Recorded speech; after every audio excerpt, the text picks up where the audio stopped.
Cool. Great. Good, thank you. Yeah, yeah. I don't know how you do that, the whole thing with the guitar, but, you know, Well, it's really cool. you know, it's funny because I have all of this, like, you know, very purposeful training when it comes to my voice, and then everything else, I'm just, like, faking it. You know, you know. Well, it's natural. Yeah, good. Yeah. It's there. So I was looking over, you played, you know, up in Londonderry, it's close to the Boston area, so. Right, exactly. Yeah. Club Passam. Yeah, Passing, yeah. Yeah, Yeah. I see, you could tell I'm not from. That's fine. I know, I looked at it, the first time I saw it, I had no idea. Yeah. Christopher Williams, did you play with him? Yes, I did. He's a great friend of mine. It's, here's the small world that we live in. I think I tried to track down how I found out it was either Ryan Horn or Christopher Williams as a friend on MySpace somehow, and hooked me up with this guy, Mitch Dane, who has worked with him. He has a studio down in Nashville. Yeah. That's where I recorded, and we were actually going to try to get, Christopher and Mitch Dane are real good friends, and we were going to try to get Chris to play on the CD, but here's a shout out because he's a great guy and great. Wow, he's awesome. Jemblay. Yeah, isn't that the coolest? Yeah, that's yeah. When I hear I'm thinking, okay, I've got to bring that up because I've seen his djembe playing. He's so great, and we did an In the Round concert together with another a female trio called Maeve, and it was just the coolest show. He's so entertaining, and he's just so personable, and he tells great stories, and he's got a great voice, and everything about him, he's great. Yeah, I hope to meet him one day. I've only just kind of emailed and conversed over the internet. Right. Isn't it amazing how that happens? Like you have these, I don't know, Facebook friends, MySpace people friends, and then you meet them one day. Yeah, and you're exactly. like, hey. Well, that's how actually that's how I met my record label. They found my music on MySpace. I just recorded a bunch of terrible demos at home, and I call her my executive producer. That's what she is technically, but really now she's kind of become my Jewish mother. She cares for me, and she just found my music and she said she liked it, and I mean, I drove out to meet people that I met online, which is usually not a good idea, but in this case it worked. And that's how, and now they're like, I mean, they're a huge part of my life. I spend months out of the year with these people, and, we're in business together for a long time, so it's great. Isn't that amazing, though?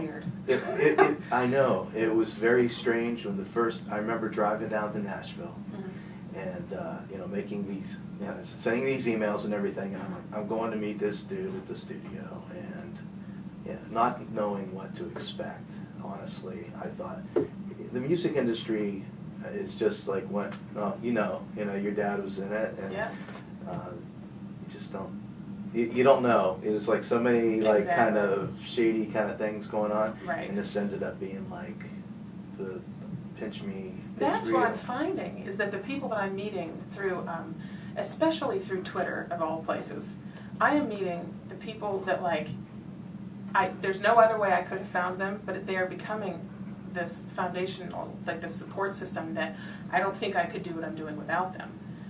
And it's just so, it's so strange how that's working out, because it does have like serious shady potential, but it never ends up being weird. Oh, I mean, so far it hasn't. You found your tribe. Exactly. There's a book called Tribes. Gosh, that's exactly right. Yeah, you're finding your tribe, a group of like-minded individuals that support your music and love what you're doing. Yeah, and, it's cool. It is just, I love it, and I'm so grateful for it. I don't know how, a lot of people are having a hard time finding their way in this, cyber music business, and it's really working for me. So I'm just gonna hold on to it and take it where, go with it where it takes me, I guess, because I'm loving it. It's working. So yeah, it's really changed the way people do business in the music world, also make music, and I like it. I mean, I'm a little older, and so I remember making those little demo cassette tapes. Right. you know, and the deal was like you had to get a record deal and all that kind of stuff. You know, Yeah. nowadays it's a whole new world. You know, all these different media outlets. Yeah. If you change your expectations, I mean, I don't want to be Britney Spears. You know, Yeah. that is not what I'm shooting for. And, you know, so far so good. I'm not that, and that's certainly not the goal. And I don't know, I'm loving what I'm doing, and you know, it's more of an art thing than it is you know, I want to be famous, I want to play music for people. It's an art. So. And if you can make a full-time living doing it, I mean, you're so far ahead of just having to. I mean, the old days of got to have a day gig, you know, in order to support my weekend musical thing. Your music. I had a conversation about that with someone that it's like that world changed. Yeah. You can do it full time, and you can make a living at it. You know. Well, and you know, and I certainly don't make a living at it, but my husband makes a living at his day job. Yes. So that works for me. Yes. I mean, maybe that's awful, but yeah, that's the way that it is. I mean, but I think it's like right around the corner. I think that there's a way that I don't think it's too far off from me where I will be able to. I could fully support myself with music. I mean, right? I think I'm pretty close right now. I don't know. It takes a while. It does. To build it. And but once it gets built, I mean, it starts kind of taking care of itself a little bit, you know, and it can just kind of keep, that ball can keep rolling if you do it right, I think, so. Right. We'll see. Yeah. I've noticed that. You know, it's been like 2 years since the recording. Yeah. You know, you're always kind of like doing things in reverse, you know, or you know, you're out playing songs, but then you're in the studio recording the ones that you wrote, so there's this history of stuff. And then by the time the CD gets out, you're already like moved on artistically, exactly. but you're promoting your past. Yeah. And it's a very interesting. I can't even tell you how sick of the new album I already am. I've been listening to it so much, and I mean, you know, it's still like 3 months away from being released. You know, but I've been listening to it overload. So I decided that next week I'm not going to listen to it one time. That's what I decided.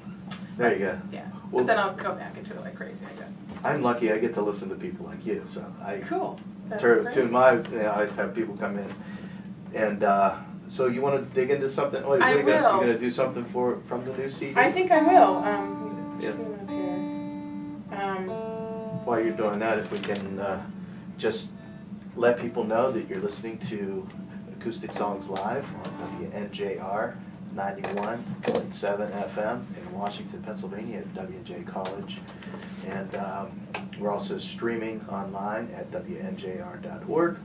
And you can message us at WNJR Radio. And we have Amy Petty here in the studio. I'm your host, T. Mitchell Bell. And Chip Wallace is behind the board, manning, doing everything, handling the board, which I am very grateful for. Amy's going to do a song. This is off your new CD. It is. Yeah. It's the CD's name, House of Doors. It's coming out in October on Red Pill Records.